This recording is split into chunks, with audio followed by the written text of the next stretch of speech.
कलयुग का अंत कैसे होगा, कैसा होगा कलयुग का आखिरी रात। पुराणों के अनुसार कलयुग की कुल आयु 4,32,000 वर्ष है, जिसमें से अब तक लगभग 5,000 वर्ष बीत चुके हैं। यानी कि कलयुग अभी अपने आरंभिक चरण में है, लेकिन जब ये युग अपने चरम सीमा पर पहुंचेगा तब इस पृथ्वी पर पाप अपनी सारी सीमाएं लांघ जाएगा। शुरुआत में कुछ वर्षों तक धरती पर अधिक मात्रा में वर्षा होगी, उसके बाद धीरे धीरे धरती की उपजाऊ शक्ति समाप्त हो जाएगी, अनाज पैदा होना बंद हो जाएगा, गंगा नदी पुनः स्वर्ग लोक की ओर लौट जाएगी, पेड़ पौधे सूख जाएंगे, नदियां और समुद्र सूख जाएंगे, मनुष्य के पास खाने को कुछ नहीं रहेगा, पशु पक्षी विलुप्त हो जाएंगे, लोग एक दूसरे से घृणा करने लगेंगे, भाई भाई के शत्रु बन जाएंगे, घर घर में कलह होगी, बच्चों की उम्र छोटी हो जाएगी, लोग 8 वर्ष की उम्र में शादी करेंगे और 12 वर्ष की आयु में दादा दादी बन जाएंगे,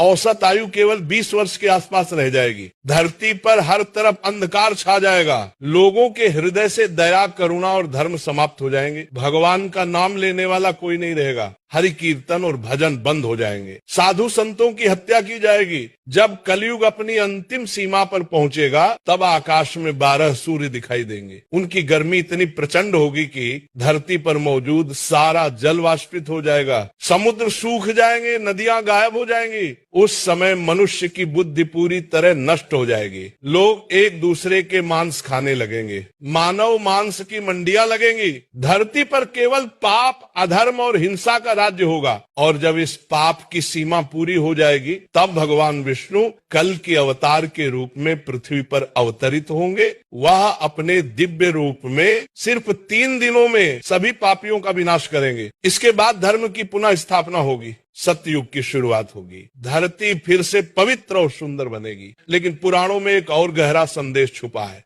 कलयुग में केवल एक ही मार्ग है मुक्ति का, और वह है हरि नाम, हरि भजन और हरि कीर्तन। जो व्यक्ति कलयुग में हरि नाम का स्मरण करता है, हर दिन हरि भजन और कीर्तन सुनता है, वह कलयुग के प्रभाव से बचा रहता है। इसलिए अपने जीवन में हर क्षण, हर दिन, हर पल हरि नाम का जाप करे, हरि भजन करे, हरि कीर्तन करे। क्योंकि जब आपको हरि नाम सुनना या जपना अच्छा लगना बंद हो जाए तो समझ लेना कि कलयुग आपके ऊपर हावी होने लगा है। राधे राधे।